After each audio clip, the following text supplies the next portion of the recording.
Hey everyone, it's Chris Chico, and today I have an exciting interview because we're gonna be revealing here what I believe to be a perfect combination as a beginning real estate investor or even an experienced investor, and utilizing two different strategies that, if you put them together, I think could dramatically increase your real estate business, or even if you're starting out brand new in the business, that could accelerate what you're doing. Obviously, you guys know that I'm a big fan of digital marketing right now. And I feel that that is a tremendous opportunity. However, if you're only doing wholesaling, that's your only tool in your tool belt, then you're leaving a lot of money on the table. And I wanted to bring in Pace because I believe that if you take digital marketing and you combine that with the strategies that we're going to be talking about here today, that could have a dramatic impact on your real estate business. So Pace, thank you for coming on and really for us to spend some time together because, as I said, I think that it's a strategy that works tremendously, but it's not a strategy for you to go on YouTube University and try to figure out on your own. And you really need to know what you're doing. I think it's a strategy that needs some hand holding for sure. And by the way, Chris, thank you for having me. I'm a big fan of your strategy, as I'm a big fan of my strategy too. Yes. But I've been a huge fan of yours. I love what you do. And when we were talking about what we were going to chat about today, I got pumped. Like, you actually gave me chills because your audience, the people who are spending money on advertising and they're primarily working on wholesale, doing what we're about to talk about will typically double, if not triple, their conversion rate with the exact same ad spend that they're already spending money on. It's crazy what it can do. So Pace, just real quick to get everybody up to speed, maybe we can spend a couple minutes in terms of giving a little bit of your back history in terms of how you got started in real estate and how you got into the space that you're in now, which is doing deals creatively and becoming an expert at that. Yeah, I'll be really quick about it. I was a contractor for a long time. I had a guy took me for about $1 million. I was doing a lot of work for him. And I lost everything, right? This is, a lot of people have this story, right? Their origin story has them lose everything. I lost everything. And in order for me to sustain, I sold a lot of my rental properties, and those rental properties a lot of them were purchased creatively. I had to sell these rental properties to keep my payroll made. And I made the decision in that moment when this guy filed bankruptcy. I said, I'm done working for anybody. I'm just going to go full-time real estate, right? I had been doing real estate on the side, but I didn't really see it as a viable full-time thing. It was a mindset thing for me, right? And because this guy filed bankruptcy on me years ago, I just said, dude, to hell with this. I'm never working for another guy or gal in my life. And so we slowly shut down that business. And the way that I paid my payroll after losing that $1 million was selling all my property. So I started back over with nothing. Interesting. And I said to myself, I go, okay, I need to get my cash flow back up. I need to go buy rental properties. How am I going to do that? And I go, dude, what are you talking about? Subject to and seller finance. So in about a 24-month time frame, we purchased and held 130 subject to and seller finance properties in 24 months, 130 doors. And those 130 doors paid, $60,000, $70,000 a month in cash flow. And through that journey, I was telling everybody what I was doing, right? I was on Instagram and Facebook and YouTube and telling everybody, look how easy this really can be. I don't have to go use the Burr method, which requires credit and credentials and a W-2 and big, large down payments. I can go to wholesalers and I can say, hey, wholesalers who are already generating leads, let me help you with your no equity deals or your sellers that want too much money. And I was able to build an entire business making millions of dollars. And the cool thing about what I do is I share every address online. I tell people, here's how I bought this property. Here's how I got this thing for 0 down, 0% interest, and just crazy stories that you almost wouldn't believe if I didn't show you the settlement statements, right? So through that journey, people just knew me as the subject to guy, and they started having me come on shows and saying, man, we've heard about the strategy, but the people that are teaching subject to and seller finance haven't bought a subject to or seller finance property in 10 years. And so we're highly active. What I did is I built a massive community nationwide of other people that are now doing a ton of creative finance deals. And my mission right now is to normalize the conversation around creative finance. Because I think a lot of new wholesalers and new real estate investors, they go, oh, subject to, just the name of subject to, just the name of novation agreements and promissory notes and all these kind of things make people fearful of jumping into that realm.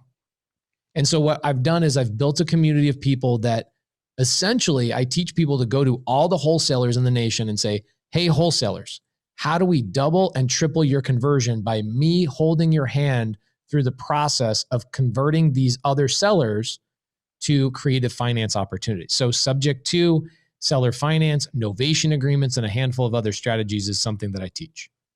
So that brings up a bunch of questions. So one thing, just to catch just to make sure that we don't lose anybody, when we say subject to, could you maybe take 1 or 2 minutes and just explain, just to make sure I'm going to make sure that everybody's clear on what we are talking about when we say subject to.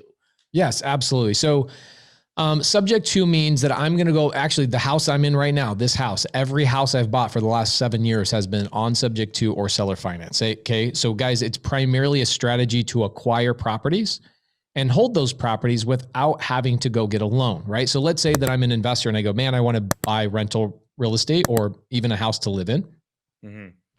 But I don't have great enough credit. I don't have job history. I don't have a down payment. I don't have any of those things. Subject to is the strategy in which we take over the existing payments of somebody else's loan. So for example, I'll make it very simple. If you go to a website called leasetrader.com, they've been doing this with cars. They've been doing it with houses for a very, very long time. But if I go to leasetrader.com, I can go on LeaseTrader and just find somebody that doesn't want their lease on their Lamborghini or a lease on their Volkswagen or a lease on their Beamer. And I can just simply take over their lease without actually having to apply for that lease. Okay. So I can literally just take over that payment. That car is now mine to drive and mine to take advantage of and all that kind of stuff. With housing, it's the same thing. This house, for example, is a house that has the original owner, his name was Dave. Dave didn't have any equity, right? He owed $400,000 on a house that he could sell for $400,000. So how does Dave make money on selling this house? Well, he doesn't. In fact, he would have to write a check to get rid of this house based on selling the house with realtors and all that kind of stuff. So I went to Dave and I said, hey, Dave, I'll just take over your Wells Fargo payments. And I literally log in to Dave's Wells Fargo account and I pay Dave's Wells Fargo mortgage payment every single month. What I did though, is I transferred the ownership of the property to my name.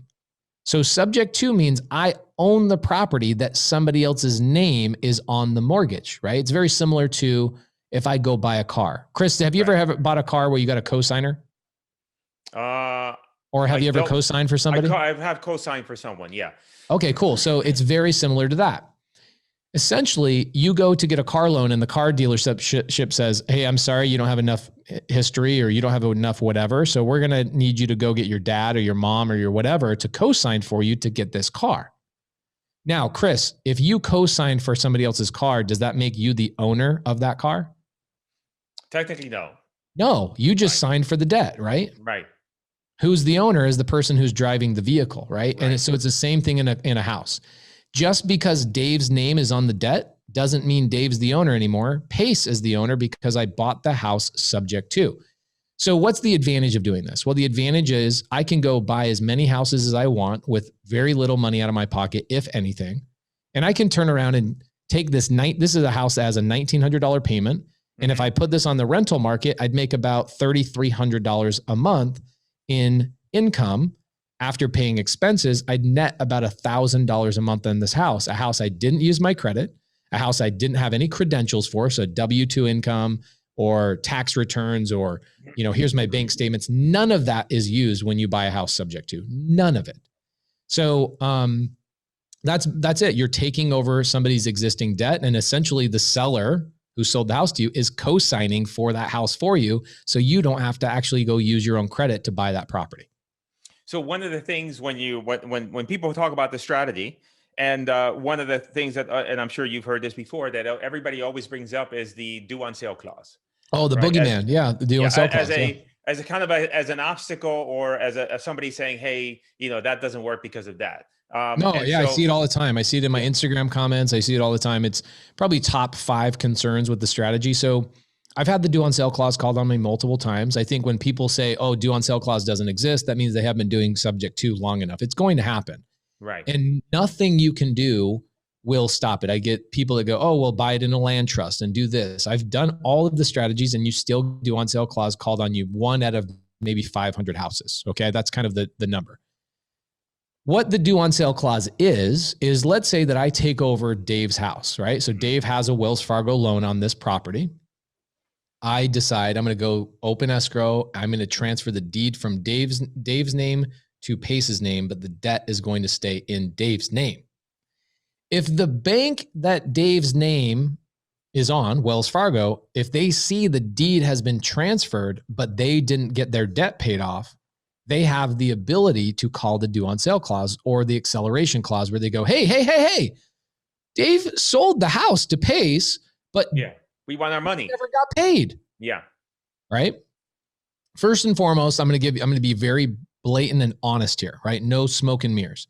Most of the time, the bank never notices it. And even when the bank notices it, they don't care. Okay. And I'll give you the instances, the times where I've had the due on sale clause called on me, how we overcome it, all that kind of stuff. The bank goes, oh, wow, they transferred ownership. Pace is now the owner, but Pace's name is nowhere on the debt. We want that paid off. Okay. Well, first and foremost, banks are way too big to care. And even when they do find out, they typically don't. Okay. So let's go to the ones that do care, right? The ones that do care, typically the thing that gets you screwed up on the subject to deal is if you are transferring insurance incorrectly, or if you stop making the payments, obviously they're going to call the due on sale clause, right? So there's a very simple way to overcome the due on sale clause. Okay. Either a lot of people don't know this, you can use, this might even blow you away, Chris. You might never maybe even heard of this. There are companies out there that will provide due on sale clause insurance. Oh, wow. Like, look at that. Wow. There's a business for everything. There is a business for everything. So the cost of due on sale clauses insurance is about 1% of the purchase price of the home. So let's say I bought a home for $400,000. There's a company out there that will charge you $4,000 to guarantee that even if the due on sale clause happens to you, they will fix it or they will refinance the house out with their own money. Okay. Now that's great, but that costs money. So a lot of people look at that and go, I don't want to do that. I've had the due on sale clause called on me 5 times, and I'll give you the most common thing is what happens is, let's say somebody's in foreclosure. Okay. Seller's in foreclosure. I come along and I go, hey, let me catch up your payments. And then I want to take over your mortgage and you can move away. Right. So we catch up the payments, we close escrow. I'm now the owner on a property that the debt stays in that seller's name. The seller's now off into the sunset doing his own thing. The bank goes to reinstate the loan in their computer and they go, oh my gosh, they caught up the payments. And then 3 days later, they transfer the ownership to this new guy. And then boom, they call this the due on sale clause because they were in the process of reinstating the loan. Okay. Yeah. Very common. So what we typically do is we catch up the payments and then we wait about 10 to 15 days after the loan is reinstated to then close escrow. And then you don't have that problem. But the times that we've made that mistake, I've gotten on the phone with the bank and we go, how would you guys suggest we do this? Now, Chris, this might get into a little bit of the weeds, but it also proves your point from earlier that you really do need people that know what they're doing here, which is why, leveraging my community or leveraging myself will help your community get these types of deals done. I go to the bank and I go, hey, bank, this is Johnson Bank, very small branch. I got a hold of the actual president of the bank, who is the son of the founder of the bank, right? That's how small of a bank this is.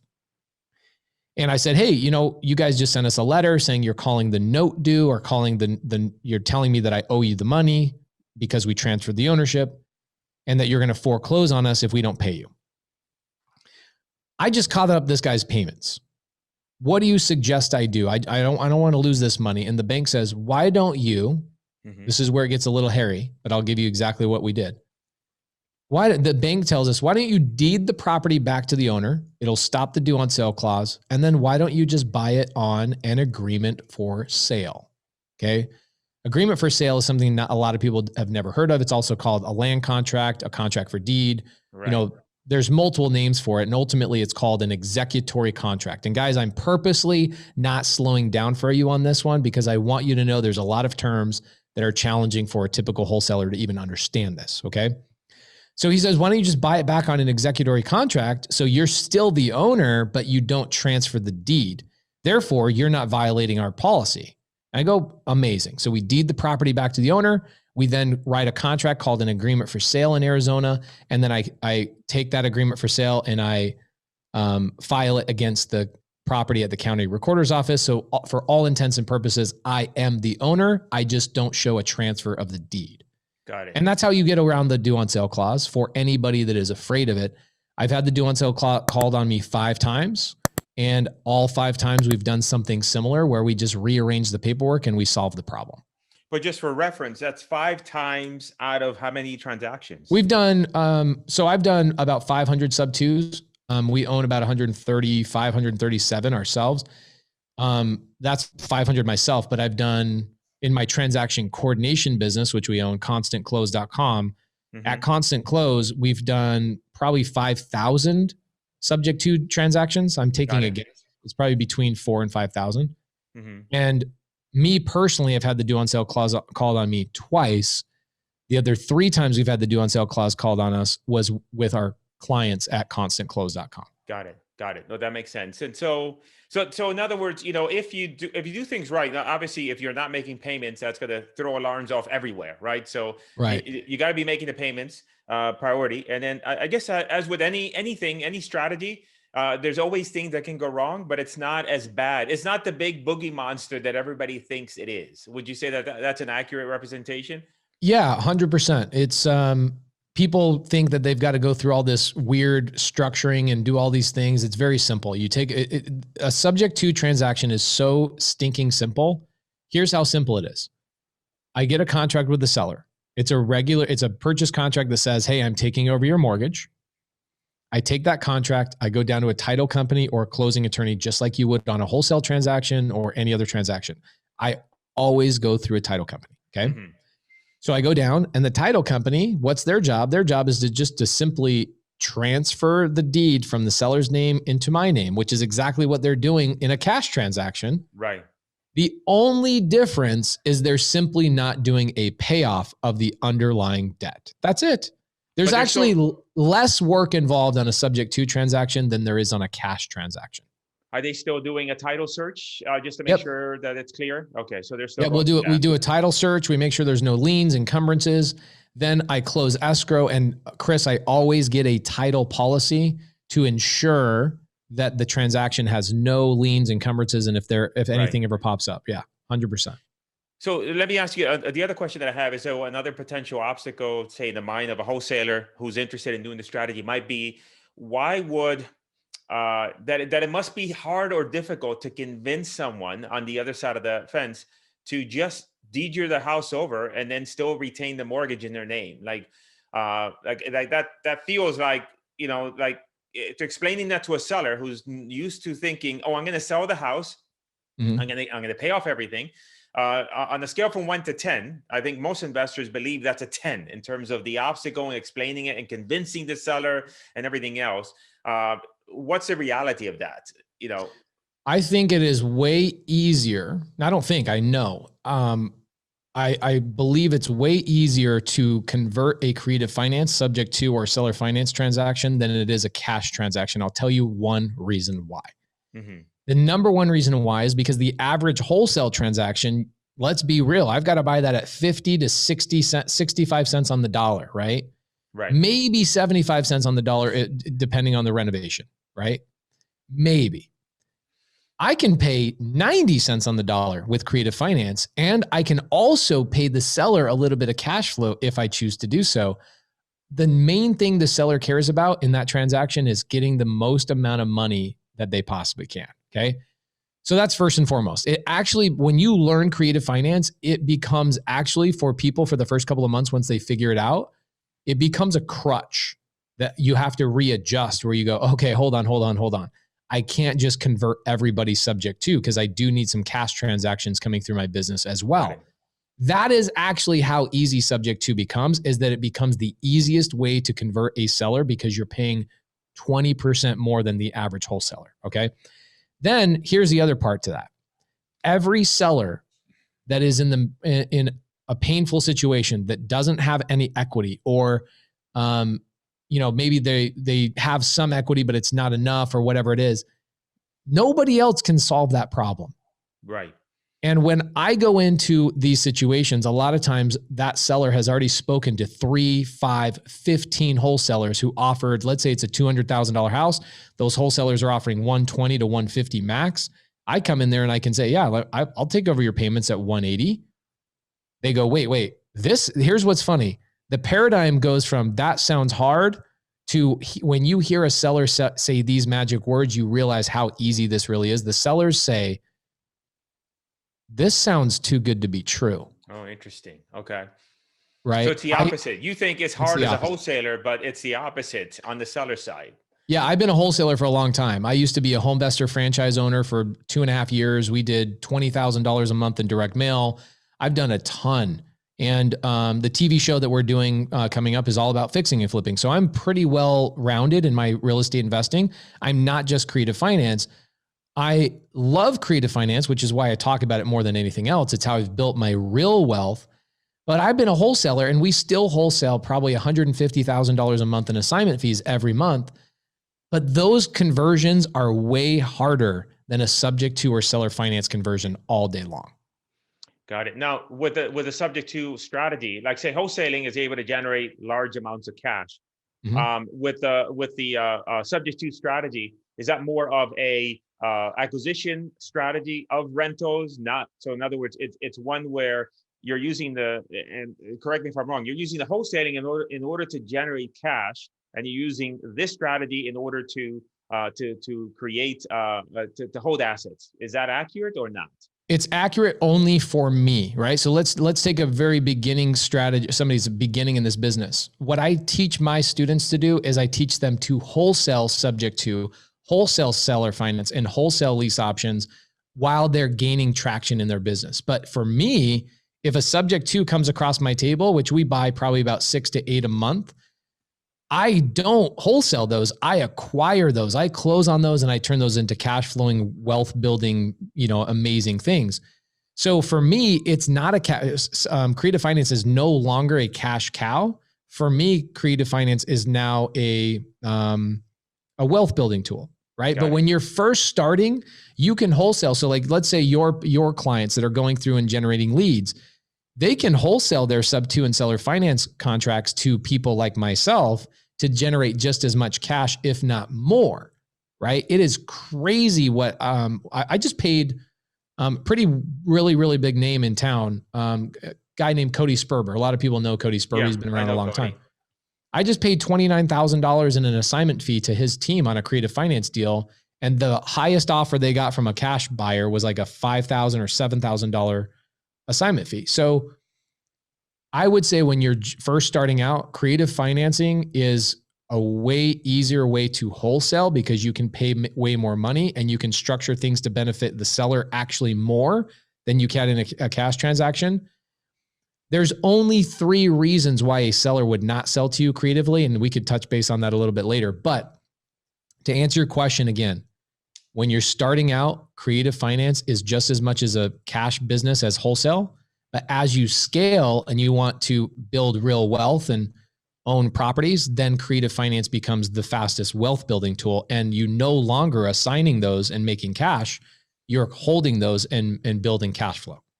So not to get into the weeds, but just to make sure I understand. So if you're wholesaling a subject to, that means that you're getting the seller to say yes, you're putting the deal together, and then now you are taking that deal and offering it to another real estate investor who then will take that property, and maybe they're looking at it as, hey, I want to be able to acquire wealth and I want to be able to hold on to that property. And now they're paying you an assignment fee, but you're the one that put that package and got the seller committed to doing what they needed to do. Is that accurate?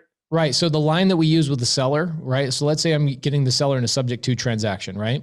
Yeah. What I tell the sellers, I say, hey, look, and this is also in my subject to contract. It states, I may or may not close escrow on this transaction.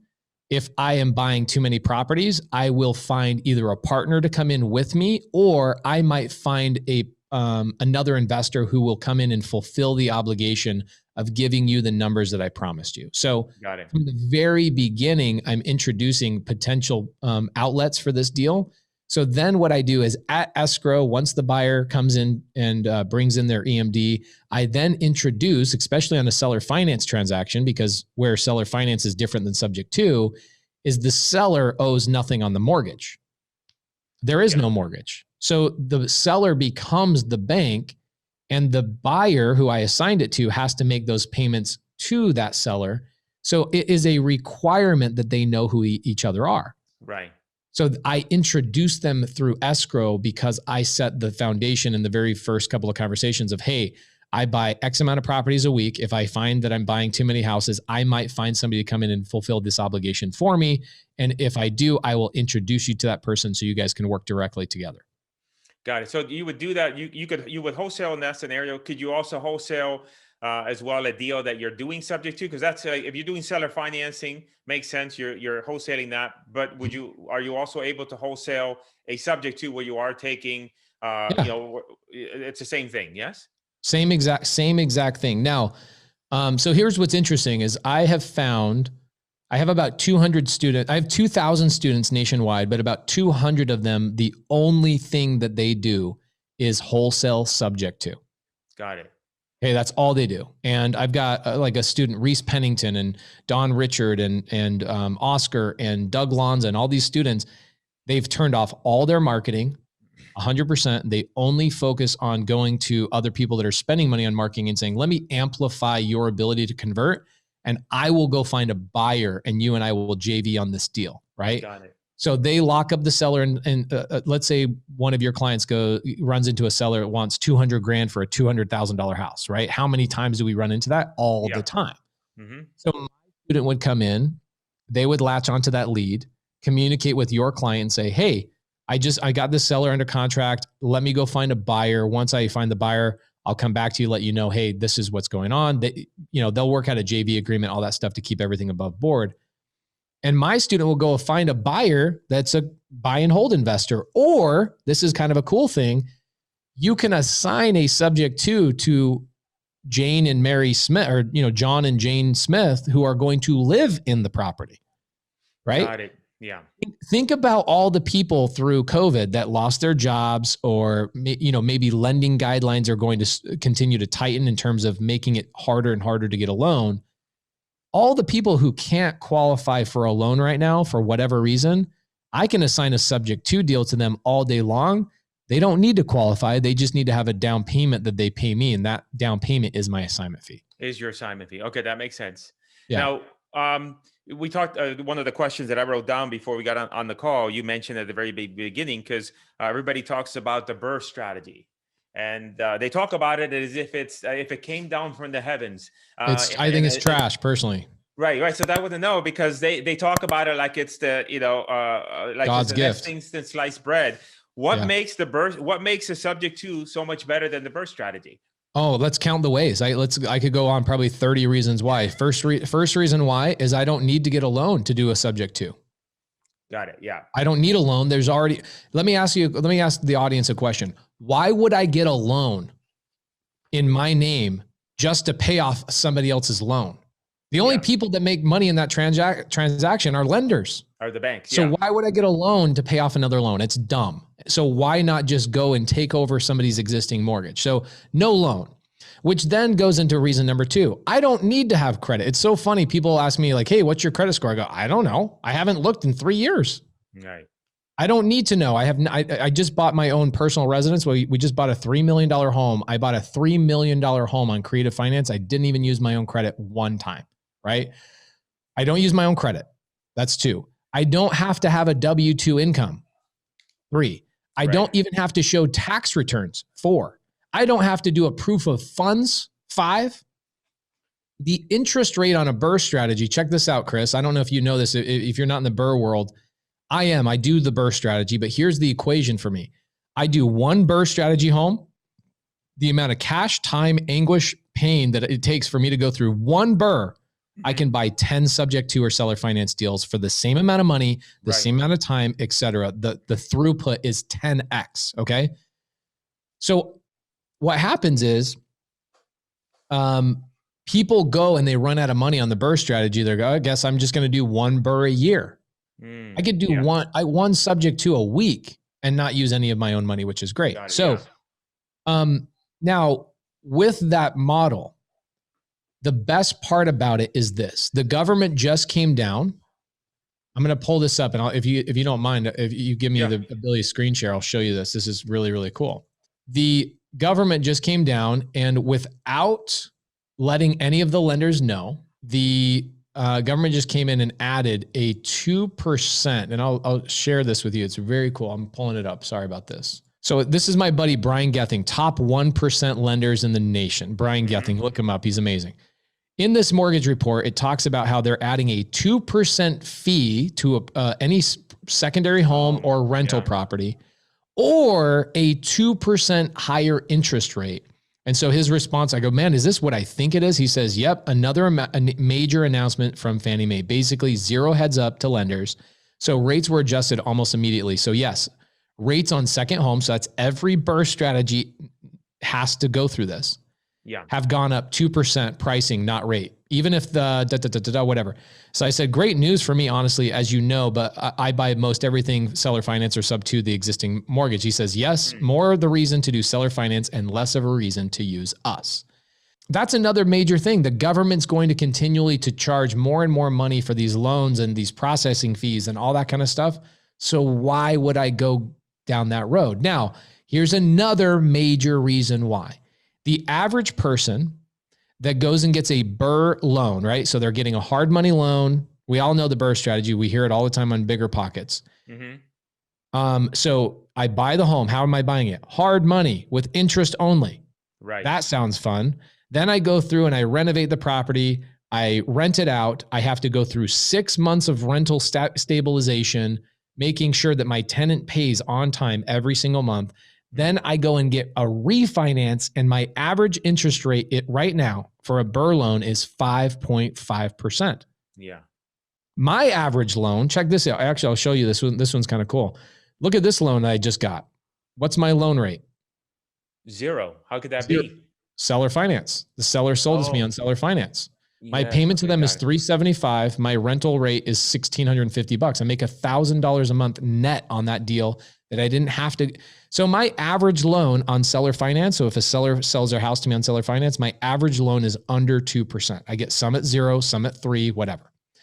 On subject to, where I'm taking over an existing mortgage, my average rate right now is 3.25%, and it's already 7 years into the amortization schedule. I was just going to mention that, because one of the things I'm thinking about, if you're getting the BRRRR loan, you're starting from 0. But if you're getting the subject to, the seller's already gone through that period of time where they're paying mostly interest, and now you're coming in when it's chipping away at the principal already. So now the acceleration upon which you pay off that property, it's crazy. It's crazy, yeah.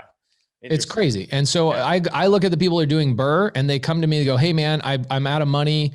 Also, my lender won't give me more loans, this, that, and the other. Guys, with subject to and seller finance, you can have as many houses as you want, and not a single one has been attached to your credit. Interesting. Let me ask you a question, because one of the things that the house, there's 2 properties. One, I'd be interested to know what the terms were on the house that you just bought, the $3 million house. I also I also heard you recently talk about an Airbnb that you purchased. I forgot where you said it, where Atlanta. Basically in Atlanta, yes. And I thought that was a pretty interesting deal. I don't know if you could share, because I think that the real world example would kind of give.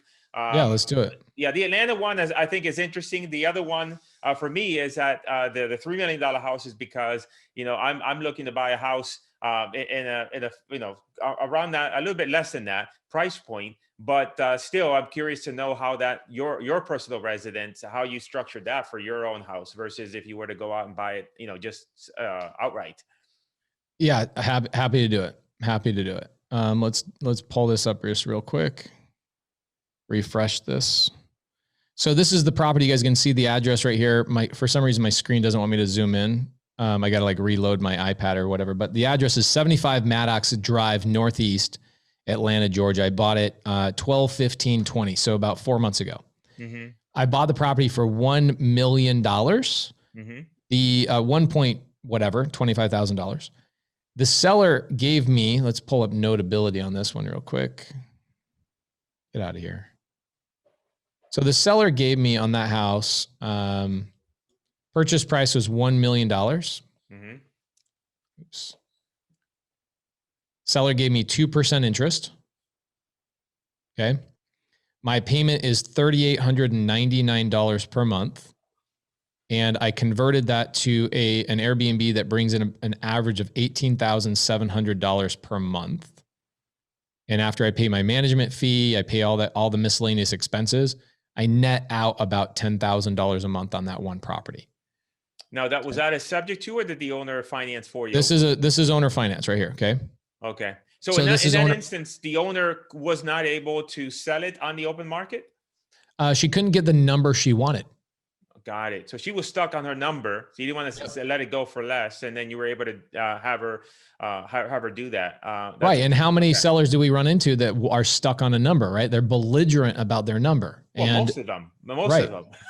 So in this situation, Jillian, her name's Jillian. She's a sweetheart. I bought this property. I knew I needed the tax write-off, which is a whole nother podcast between you and I, tax depreciation and all that kind of stuff we could talk about another day. But I needed this property, not even for the cash flow. The cash flow is great. I love this cash flow, but I really needed the tax write-off. I got a $400,000 tax write-off for buying this property, which is what I needed at the time. So this is that's 78 Maddox. I gave the seller on this one. So check this out. I gave the seller $100,000 down. Now your audience is going to say, holy crap, how do you come up with that money? Where did I come up with that money? I used a private lender. So I had a friend of mine gave me money at 8% interest for, they told me they'd give me the money for 12 months. And so what I'm doing is this $10,000 is going and paying them down. So I essentially just got $1 million property for bringing somebody else's money to the table that after 12 months, actually after 10 months, I will net cash flow $10,000 and I have no money of my own in that deal. Interesting. Okay? The property I just bought is kind of crazy. I feel bad bringing this up because it seems like I'm gloating. I just had somebody post something on my Instagram. They were like, whoa, man, now you're bragging. Let's see. So 8 bed, 9 bath, 11,000 square feet. The guest house is like 3 bed, 3 bath. It's massive, massive home. Massive, massive home. I just bought this. My structure on this, it's under contract. We close escrow on May 15th. Got it. The way I structured this deal is it's a hybrid. I call this a hybrid, Cris. Why is it a hybrid? Well, because the seller has a $1.2 million loan at 3% interest. So I'm buying this sub 2. So I'm taking over that loan, right? His name is Jerry, and Jerry's keeping his name on that mortgage. So I don't have to qualify for that mortgage. I just start making payments to it. Okay. Then the remaining balance of $1.8 million, he's giving to me at 0% interest. And I have 10 years to pay him off. Wow. Okay. So on the 9th year, I could sell the house, right? On the 5th year, I could sell the house and I pay him off. It doesn't matter. Yeah. This $1.8 million, he is creating a promissory note and a deed of trust that will lay out the agreement and the terms, right? So I'm moving into this house. I'm actually going to be running all my masterminds out of it. I'm running my studio out of it. I'm basically getting rid of 2 of my offices and consolidating down into this big, massive home. So yeah. I'm also buying a property. So I do this with a lot of high-end luxury stuff because a lot of the homes that I do, this one's kind of cool. I've never been to this house, but let's see if I can find this. So in that scenario, as you're finding that, with that particular owner, their situation was that they were looking to get that price for the house and they had it on the market for sale, but the market just wasn't giving them that number. And so they actually the seller on that property. So these are really interesting, especially on seller finance. That one's part sub 2, part seller finance. And I could go into a whole bunch of subject to deals, like tons and tons. This house that I'm in right now, I'll tell you the story about this house that I own subject to. What happens a lot of times, so this seller, particularly his name's Jerry, makes a lot of money. So he's moving to Puerto Rico. Oh, that's interesting. Okay. Yeah. A lot of people are moving to Puerto Rico. You probably know a lot of our friends that are in this industry. They all run to Puerto Rico because Puerto Rico is only charging a 4% income tax, right? Yeah. So he's going to Puerto Rico and he says, man, my house is worth 3 million, but if I sell it for 3 million, guess what's going to happen? He's going to probably have to put 30, 40,000 into like little repairs here and there, maybe repaint it, Then he puts it on the market. He's going to spend $200,000 in commissions and closing costs and all that kind of stuff, maybe an appraisal issue, whatever, who knows? Otherwise, and then on top of it, here's the other thing that's going to happen. He's going to pay a big amount of money in taxes and all that stuff. So what we did is we structured it in a way that he pays way less taxes. We don't need any realtors. We just work between the two of us. He saves hundreds of thousands of dollars. Right. So somebody that's making millions of dollars a year, do you think they're worried about selling that house to me on seller finance and getting the money right now today? Yeah. No. Yeah. They just want to make sure that they're not giving their money to the government when the government doesn't deserve that money. So we structured a deal that made him more money in his pocket and saved him a ton of cash that he would have paid to commissions and taxes and all that stuff. That happens a lot on seller finance, on subject to, it's usually a different story. Okay. Subject to typically is people that are in pain or they don't have any equity, right? So very similar stories with wholesale. Wholesale is like, I'm going through a divorce. I lost my job. I'm a hoarder. I have mental issues. I have a physical, whatever the issue is, my house burned down. Subject to is very similar to that in the sense that this seller actually had no equity. Okay. He bought this house in 2007. Mm-hmm. Okay. He paid $450 for this house in 2007. And then what happens in 2008, 9, and 10 is the market goes all the way down to like 200. Right. So for the following 13 years, he continued to pay on this mortgage to the point where now he only owes $390, but guess how much the house is worth? It's now only worth $400. Right. So what does he do is he's been in the house for 13 years. He says, I'm going to sell the house. So he goes to sell the house. He puts it on the market, lists it with a realtor. And the realtor then says, hey, Dave, I got an offer, but you're going to have to write a check for about 20 grand in commissions and closing costs because you don't have enough equity. And he's like, no, go raise the price, don't accept the offer, raise the price to 425. So I have enough money to cover my commissions. Mm-hmm. 5.5 months later, they can't sell the house. Right. So the realtor knew who I was. They knew that I could solve problems like this. And I came in, paid the realtor $2,500, not their full commission. I paid them $2,500. And I came in and worked out a deal with Dave directly, one-on-one. And I just said, Dave, I'll pay you $2,500 and I'll just take over the house. Right. He's like, you're telling me I don't have to write any money out of pocket and you'll just take over the mortgage? You go, yes. So I took over a mortgage that's been amortizing. And that house is, let's see, when did I close on that? Let's pull that up. Hopefully your audience appreciates the real life actual addresses. So many people are full of shit. So this house, cute little house, 3-bed, 2-bath, 2,100 square feet. I bought it. You can see in 2019, about 14 months ago. Okay. I took over his existing mortgage at 372,788. I paid him closing costs. I paid him $2,500. I took this house over and we ended up, my wife, cause at the time we had a little 1-year-old. And my wife says, hey, I want to get rid of our 2-story house and move into a single story. And so we moved into this house and we lived here for about the last year or so. And we were waiting for the right opportunity. And boom, that opportunity just came up like 2-3 weeks ago. And that's why I'm moving into that much larger home. Got it. Okay. That makes sense. So this house, which has been the house I'm in here, we renovated it. We made it look nice. It's great. This house now, what's cool is I lived in the subject to. And at the time, it didn't have equity. But how much equity does it have now? Yeah. I made $150,000 in basically 14 months because I took over somebody's debt that at the time didn't have equity, right? Now that, it's kind of an anomaly, this market that we're in, it's kind of weird. So I can't really take credit for any of that. But the cool thing is you can live in these houses yourself. A lot of people are like, wait, you can live in a subject to? Yeah, of course. I'm the owner, right? Now, when I leave the house, I keep it and I will turn this into an Airbnb and make probably $2,000, maybe $3,000 a month net in my pocket and recoup every, amount of money that I put in the renovation for the prior year. Plus, he's already, like I said, the mortgage is older, so that means it's getting paid down eventually. Is the goal that eventually, with all the houses that you own right now, subject to that, they will eventually get paid down to where you have them at zero base, and then at that point, then you'll just keep them? Is that kind of what you're thinking of doing? Yeah, I mean, here's the cool thing about owning rental properties is that once they're all paid off, what I'll probably do is I'll go and get large lines of credit against them, because a line of credit is tax-free income for us, right? Got it. Yeah. So I can go get a loan against those, and now what do? I can go and build apartment complexes with money I took off of my single family homes. Right.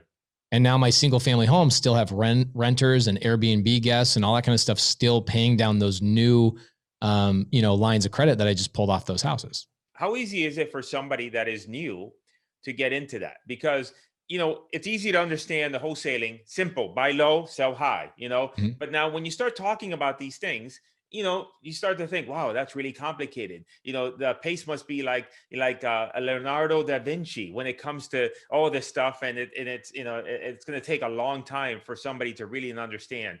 Is that the case? Is there an 80-20 where you would say, hey, when you're starting out, you'll get started really quickly with this, and as you do more deals, and obviously your knowledge will expand? How easy is it for somebody that is starting out brand new in the business to be able to implement this strategy? I think that it is on a scale of 1 to 10, and 10 being the easiest. I would say that subject to is probably a 6 or a 7. Wholesale is like a 9 or a 10. Got it. And the only reason it's more simple, right, is because it's more simple to understand from the very get-go, right? But if we're talking about easiness, right, like easiness of getting your first deal, easiness of, scaling in the business, I then would flip-flop those numbers. I would say wholesale is a 6 or a 7 and subject to is a 9 or a 10, because I can solve way more problems and I can buy way more houses with creative finance than I ever could with cash. Right. But for the first 3 or 4 weeks of you understanding subject to and seller finance, there's a little bit of brain damage, because it's not that it's challenging, it's that you've never heard of it. And it's new. Everything is new. Everything is new, right? Right. It's like wholesale. When people learn about wholesale, it takes them about 3 hours to understand, wait, okay, I'm not actually closing on the property, I'm just flipping the paper. Okay, cool. Yeah. That takes about 3 hours. With subject to, it takes probably 3 days, right? So yes, truly understanding it is probably the biggest challenge. And then going forward, it's very, very easy to get it's easier, way, way easier to get your first deal doing subject to than it is, in my opinion, doing cash. But this is why I teach students. And then also the thing I think that scares people is they go, wait, renters, Airbnb, buying furniture, paying for closing costs. Pace, you gave that guy money and then you paid for the closing costs and you did a renovation. Most people starting in wholesale or starting in real estate are scared of ever coming up with $100 for earnest money, let alone actually closing escrow, right? Yeah. And so the phase is this. Phase number 1 is learn how to generate leads. Mm-hmm. And phase number 2, talking to those leads and deciphering, do they want too much money? If they do, go find somebody that can help you on the creative finance front. If they are reasonable on their number, then go the cash route. We go the cash route all the time. Got it. If they're not reasonable, go find somebody that knows subject to and seller finance, work with them, do a couple of deals with them, and then you'll learn by doing 2 or 3 deals, wow, this is amazing. And that's the next phase. And then the final phase is, as you're getting these creative finance deals, your phase is just basically filtering. Do I want to wholesale this deal? Like we just wholesaled the subject to in Florida because I didn't want the deal in Florida. It's not where I have all my rentals. I go, I'm just going to assign that to another buy and hold investor because it doesn't fit me. But all the luxury homes, I really want those because I like luxury Airbnb. So when I run into those, I buy them myself. That's like phase 4 or phase 5. Got it. Yeah. Yeah. So they might be overwhelmed. Somebody listening to this might be overwhelmed because you're talking about a phase 5 deal when that's not the kind of deal that they would start with. They would start right. with And the challenge is people want to know what's possible, right? Yeah. And so when you tell them what's possible, they're like, wow, that's so cool. But then it's like, wait a minute. Yeah. So like that deal in Atlanta, for example, where did that deal come from? That deal came from a wholesaler who's like, this lady wants too much money. So I paid out of my $100,000 I brought from the private lender, if you remember. Mm-hmm. I gave that wholesaler $20,000 to bring that deal to me. Got it. Got it. Right. Okay. So there's the simple part of the deal is that I didn't have to generate the lead. And two, the guy who brought the lead to me didn't have to do any work and he didn't have to come up with any money. He made 20 grand.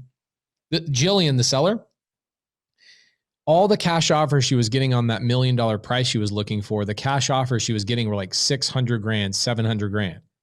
Yeah.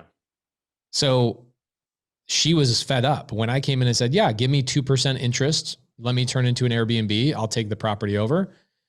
The cool thing is the market's gone crazy. And so I've made $200,000-$300,000 in equity just in the last like 4 or 5 months, which is probably fictitious anyway. But the freaking wholesaler who brought the deal to me didn't even have to open his mouth and explain any part of that creative financing. Came in. And he made 20 grand on a deal at $1 million purchase price. Whereas if he got it at 700,000, he probably could have assigned it for $10,000. He actually made way more money. Got it. On paying $300,000 more. Got it. Okay. That makes sense. Okay. Yeah. Can you do this in a nationwide model? So just to give you an idea, so we're teaching real estate investors. I've always been a fan of inbound lead generation, warm prospects that are already predisposed to talk to you. And so then the primary strategy that we're teaching real estate investors, we're teaching them Facebook and we're teaching them Google pay-per-click. But we start off with Facebook because it's easier, it's more forgiving than Google pay-per-click.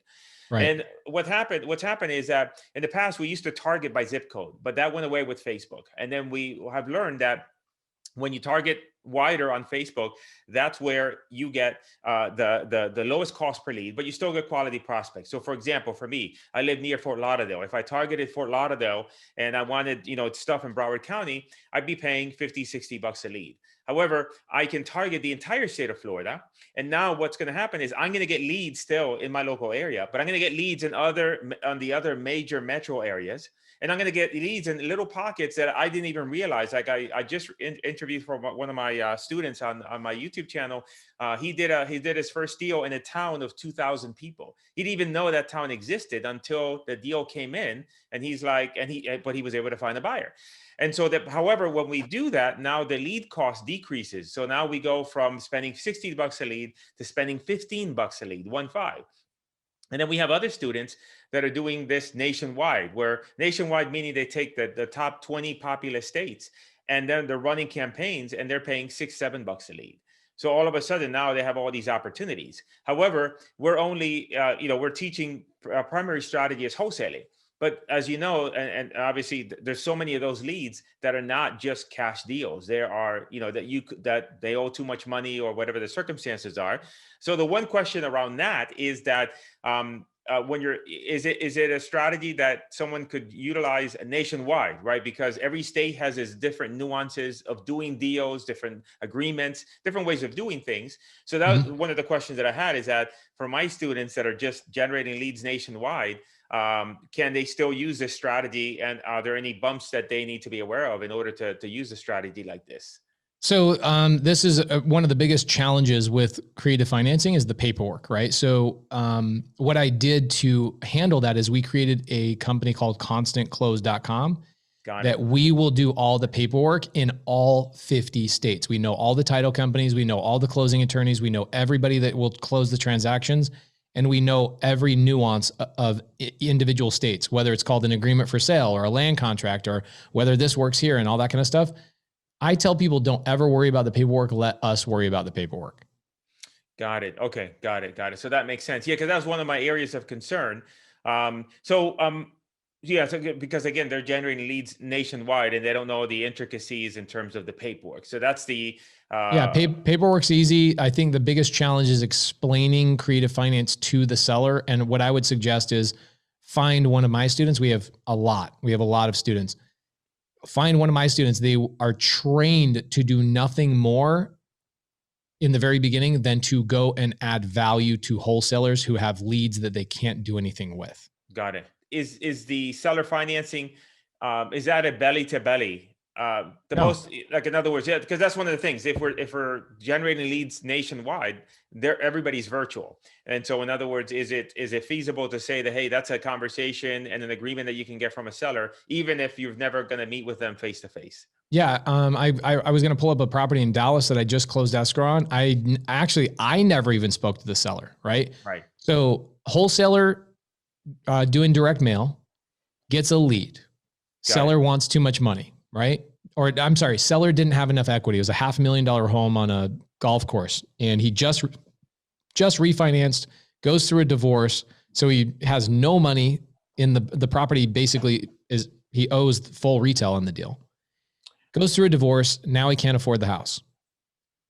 The wholesaler says, I don't know what to do with this. So he brings it to one of my students.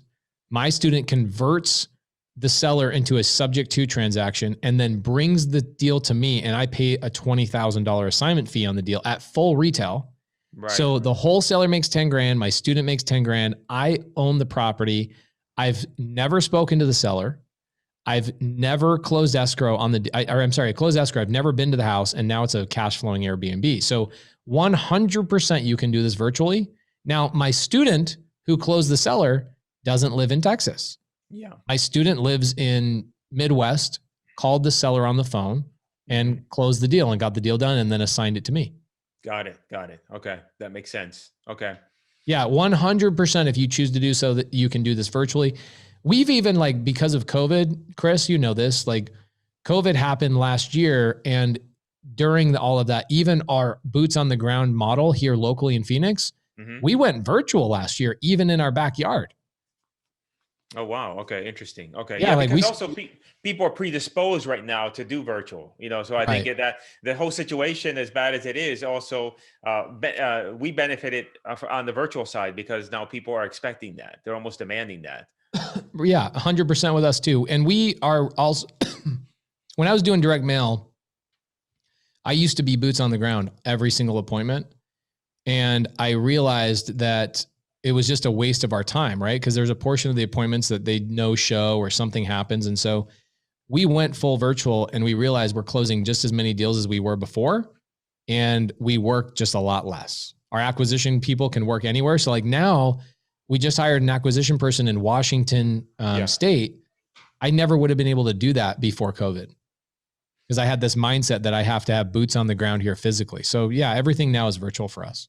Trying to ask you, like, what advice would you give, like, my students? So let's say I'm a student, I'm targeting Florida, Texas, and I'm generating all these leads. And, out of maybe 75 leads, I've got just one or two that are true wholesale deals. But I've got, a large number of people. And let's say that half of them are in just small little areas that just you can't do anything with. But the majority of them are reasonable properties that just want too much money. So what would be for a student, what would be like their first step? Would it be to try to connect with someone? I think first step is this. And I could do a Zoom with your students and teach them the lines to say to a seller. But one of the lines that I would teach them is say, okay, well, if I can't reach you on a cash transaction, would you be open to terms? And there's an actual line we use that the seller understands. And the seller says, yeah, I'd be open to terms. That point, get a student involved. I'll give you a whole student directory. I'll hand that to all your student base so they can have people to work with in those local areas. Maybe you give it to your mastermind students, or you give it to your elite students, or you give it to whatever. You can use it however you want. And you connect my local students to those deals, and my students will get on the phone with the seller and convert those sellers into contracts. Yeah, that's interesting, because we have about 2,500 students that we have taught how to run Facebook ads.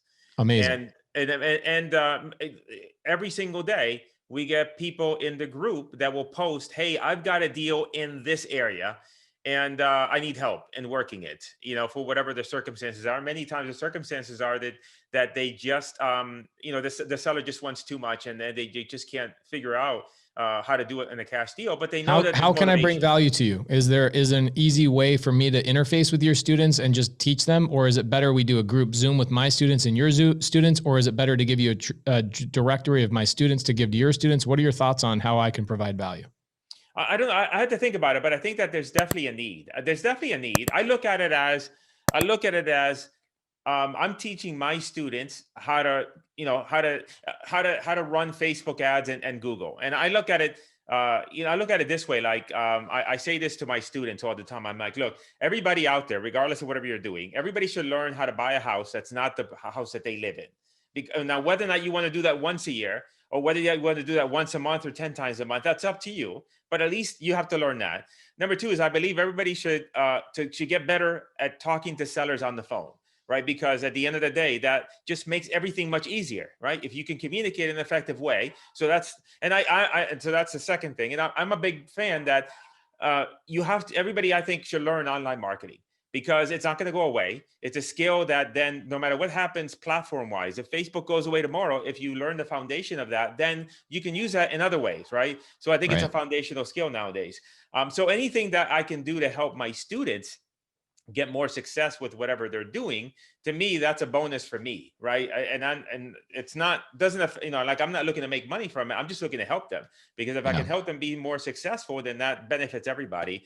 And so I think that there's definitely some synergy, because there's a need. There is a need, because my students have the ability to generate leads all across the country. And I was thinking about this the other day, because if one student generates, let's say, for example, one student generates 20 leads and they're all scattered, right, across a variety of different states. But if I've got hundreds of students and they're all kind of generating leads all over the place, but you can take all those leads and pull them together, and you can say, hey, out of these 20 students, they're all generating all these leads, but we've got a grouping of 20 leads in this particular, in Houston, Texas, or in whatever the area is. And then they're not doing anything with them, but we know there's meat on the bone there. There's sellers that need to be helped, and there's students that want to be able to monetize these leads. So I think that I believe that there's something there. We could always work out what the specifics are, but I'm definitely, I think that it would benefit both of us if we can help the students and your students, because your students would benefit too, because now they have more leads to work with. I mean, one of our strategies is this would cut our strategy way, way, way down in terms of effort that's put in. Mm-hmm. The strategy is going into Facebook groups and other places to find wholesalers who are struggling with their dead leads. Yeah. And saying, hey, let me help you, let me help you, let me help you. So I don't participate in any money transaction with that. I just want to make sure that they get a hold of as many wholesalers as possible. Right. To the point where I will actually go and be a guest speaker at a RIA that has like 200, 300 members, just to tell the RIA to go to my students and say, bring your dead leads. Like I care that much. Yeah. With you, it's like you're opening the door to a nationwide network of people that are like, dude, yeah, we're doing well on cash, but we would love to do creative finance stuff to amplify our conversion. What we find is in their first month of implementing creative finance, they've paid for all their advertising. Yeah. And now what they do is they amplify it, they double their advertising, and now they start making crazy money, right? Crazy, crazy money. So I would say implement your army and implement my army together and figure out how do we have collaboration where they all make more money together. Yeah. I definitely, I like that idea, because it's a network effect. I was thinking about that the other day. It's like we have a network of students that are generating leads all across the country, and they're not able to serve every single person that raises their hands and say, hey, I want to get rid of my property because and listen, I only, and after talking to you, for whatever reason, I've never been that motivated to learn creative financing. But talking to you actually makes me motivated to learn it. Love it. Yeah. Maybe we could figure something out where then figure out a way that then my students and your students can benefit from each other. Because again, I'm not looking to take any money from the deals that happen. I just want them to be successful. Yeah. So I think there's something there. I definitely believe that there's something there. Okay. A question that I have for you, and we can go back to what I'm doing on Facebook, but I wanted to ask you this question is, you have a lot of things going on because you own a lot of different businesses. Yeah. And so I'm asking you this question a little bit selfishly, because to me, that's something that I've always struggled with, is letting go. And in order for you to be involved with so many things, there's a certain amount of letting go and a certain amount of delegation and et cetera. And so I don't know, however best you want to answer it is, when you have so many things going on, how do you manage the complexity of all that and do it in a way that then you still get to focus on what you're doing? How does that work? How do you make that work? A couple of things that have been really beneficial for us is one, the app Slack. Are you using Slack at all? No, we have not used Slack. No. So we use Slack for all communication between all of my businesses. So our rental business, all the way down to, you know, my title company, everything. So I don't get calls anymore. I don't get text messages anymore. I rarely get emails from my team. It all goes through Slack. And when they need me, they tag me. And it's just an inter office communication, but that's on my phone. It's on my laptop. It's everywhere I need it to be. And so it cuts down all my phone calls. It cuts down all my text messages and only draws attention to things that I need help with. Then that's number one. And it's cheap. It's like $30 a month.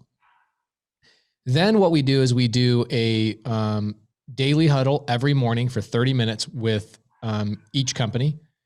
So I'm not involved in those anymore, but for the first year in all these businesses, I would be involved in a couple of those daily huddles every morning, and we'd make sure that the tone of the day is set. So set intentions.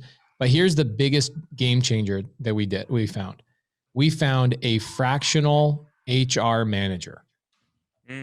So somebody we hire, basically what they do is they recruit, they train, they onboard, and they fire the employees. So that has been taken completely off my plate. So got it.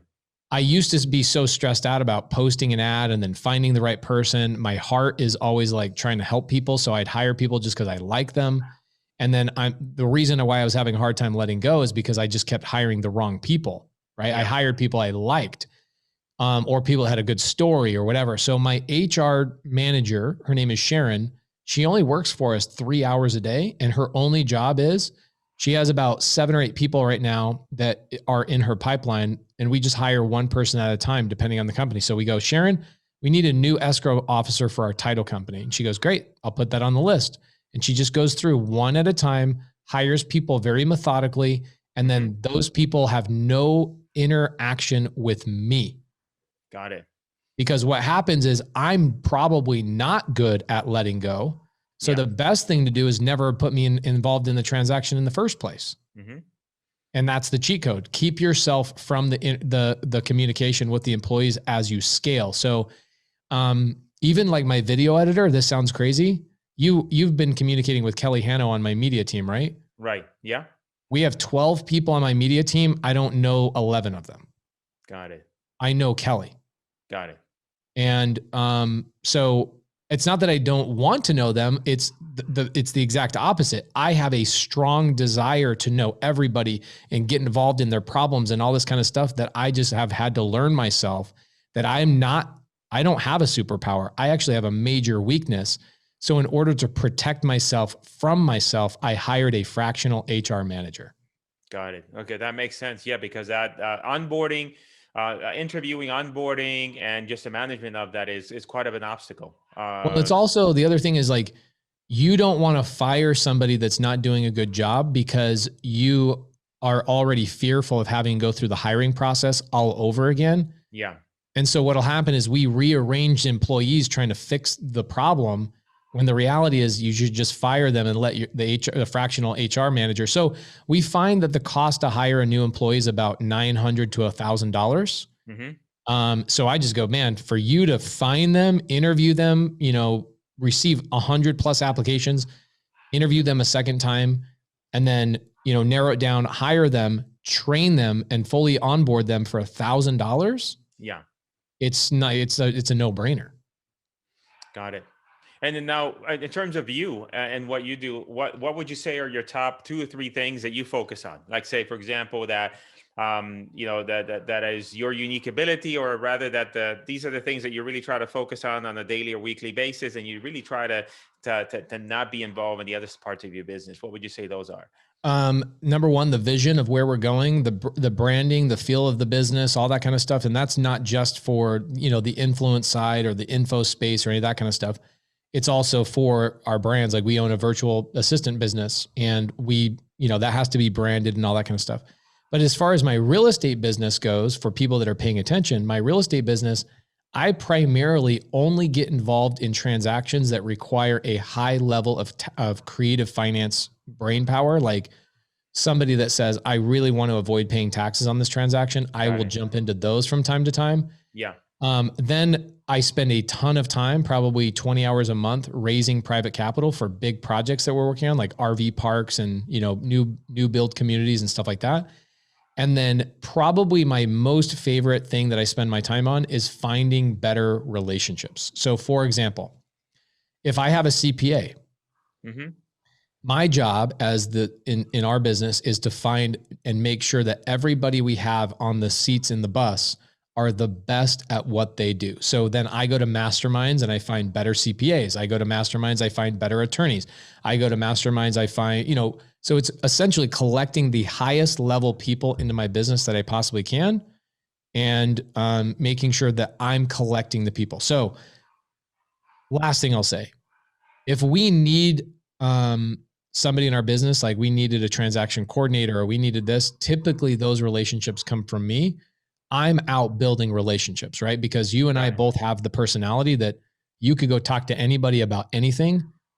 That is your superpower. You need to be us visionaries need to be out creating relationships with higher level people, and all the minutia should never even be put in our path. The problem is, what I find, me specifically, is that I would put the stuff in my path in the first place, and then I would be in this weird place that I would have to get rid of it. So now I just go, how do I never deal with it in the first place and just hire properly for people to handle things? Got it. Okay. And from an operational perspective, the people that handle the day to day, are they more partners or are they more employees on your side? Everybody's an employee in every single business except for one person. I have a business partner named Cody Barton. Oh, you have seen him on YouTube. Yeah, you'll rarely see him, and it's his YouTube's just barely starting. Yeah. I say I'm the face of the operation. He's the backbone. So when we first started, he's much younger than me, and I said, "Look, man, I've been through this. I know my personality. I need somebody that doesn't ever want to talk to sellers, doesn't ever want to raise private capital. You don't want to talk to people. You just want to make things happen. I need you to keep things off my plate." So, like for example, we just hired an acquisition person in Washington, I mentioned. And so the acquisition person goes, "Oh my gosh, I get to work for Pace Morby?" And Cody says, "You will never talk to Pace Morby. Just giving you full disclosure right now." Yeah. And so it's not that I'm holier than thou or I'm better than anybody. It's that I have a weakness that if I do directly communicate with people, it slows me down and I get involved in the mucky muck, and then I can't do what I'm good at. Yeah. It's interesting. I asked you that question. It's funny because I asked you that question for myself, because that's something that I struggle with, because I tend to get into the weeds with a lot of stuff, and then I can't extract myself out. And getting in the weeds with stuff definitely impedes my progress and the things I want to do. And so I'm asking you that question really for me, even though the audience might benefit from it, but that's really the reason I'm asking my last analogy for it is the tortoise and the hare, right? So our personality is go, go, go. I want it done. No matter how fast we accomplish something, we still look back and go, I need more and I need faster. And so we're naturally, inside of our blood, we are the hare, we are the rabbit trying to win the race. But the reality is the person who won the race that was the person that was methodical, and it was the turtle that didn't burn themselves out. So what I find is this: I will hire 3 employees and only one of them will work out. Yeah. Right. So what we do as the hare or the rabbit is we go, screw it. I don't want to go through the process of hiring people. I'm just going to take this on my own shoulders and do it myself. And we overburden ourselves, we burn ourselves out, when the reality is it would have been way faster to hire and fire those people to find the right one and ultimately win the race. And so it's really hard to convince myself to do that, but it is something I learned over the last 10 years, that I am so bad at wanting to go so fast that I actually impede my growth by trying to go too fast. Yeah, that makes sense. And I also like what you said in terms of, if you know already that if you get involved, it's gonna just be a problem, then you're circumventing that problem from the very beginning. You're like, I not even want to be involved, because I know that if I'm gonna get involved, I'm gonna grab onto that, I'm gonna hold on to it longer than I should, and in the end, it's gonna impede all progress. Yeah, and you have all this pride where you're like, well, I'm the business owner, and you need me, and I'm this, that, and the other. If you ever read the book Rocket Fuel, in like chapter 5, it talks about how the visionary in the business, which you're the visionary in your business, I'm the visionary in my business. Yeah. there's a point where we feel like we're being put out to pasture, where we're no longer needed in the business. And so what we do is we turn around and we go get involved in places we shouldn't be involved in, because now people are starting to not need us anymore. So Yeah. it says, start from that place in the very beginning. Tell people, don't ever involve me in this unless there's a problem. Don't ever involve me in this unless there's a problem. And now you're hiring people, setting the expectation that nothing comes to you ever. Nothing ever comes to you. Just do your job. Yeah. Which, you know, the most important thing is hiring the right people, because then obviously when you hire the right people with the right intent, meaning that they're going to go and do their job and do their best that they can for it, then you know that there's mistakes. That the other issue that sometimes I have is that being afraid of allowing others to make mistakes. And that's a flaw, because that's how they grow. And if you don't allow others to make mistakes and learn from them, then you're never coaching them, which means that then you're stuck doing everything because you feel that nobody can do things the way you can do them. Yeah, you and I have had the same exact problems. It's been a challenge. I mean, it wasn't until I pulled myself out of the hiring process. Yeah. That my life changed, because the second I'm in the hiring process is also the second I'm interfacing with that employee, and I'm setting the expectation that I will be somebody that they should come to when they need something. Mm-hmm. So from the very beginning, I'm just saying, this is a company. Like, does Elon Musk hire the people that assembled the tires on the cars? Right. Yeah, he doesn't. Right. Right. So why am I sitting here getting involved in any of that process? I shouldn't be involved. So even if you're a brand new person and you're going to go hire an acquisition person, like let's say you're a wholesaler, my personal feeling is you go to a recruiting company, you pay them $1,000 and you have them go headhunt and find the right acquisition person. They can onboard and get that person's expectations set from the very get-go, instead of you being you know what I'm saying? Like, yeah, disconnect from that. Yeah, no, that makes perfect sense. Well, I appreciate you sharing that with me. So, because again, selfishly, I wanted to ask you those questions for me. I hope others got a lot out of that too as well. I want to wrap up because I know we've been here for a while. Anything that I didn't ask you that I should have asked you about, subject to that maybe there's 100 things we can. If your audience got value out of this, just have them ask for me to come back, and I'll come back and we'll talk about more case studies. I'll break down paperwork. I'll break down whatever you want me to break down. Well, what I want to do is maybe we'll do this off. We'll have this as an evolving conversation. I want to know how I can connect my people, with your your students, because I think that there's synergy there, and I think that we can help both groups. And Chris, there's tens of millions of dollars in assignment fees that both our sides are not making because they're not connected. Yeah, 100%. So appreciate you coming on. I'm glad that we got a chance to connect. And I think you mentioned that you come down here in Miami often. One of these days when you do come down here and you have some free time, we can always grab a coffee or a margarita. I don't know if you drink, but it's okay. My favorite drink is tequila and water. That's all I drink. But so I hope you got a lot out of here. I'm going to go ahead and I'm going to put some links here for Pace, so you can follow him on Instagram and you can connect with him. And really, I love this conversation, because if you're a real estate investor and you're out there doing marketing, especially if you're online, you're doing online lead generation, taking advantage of as many of those opportunities. The sellers are there. They're the palm of your hand. They need help.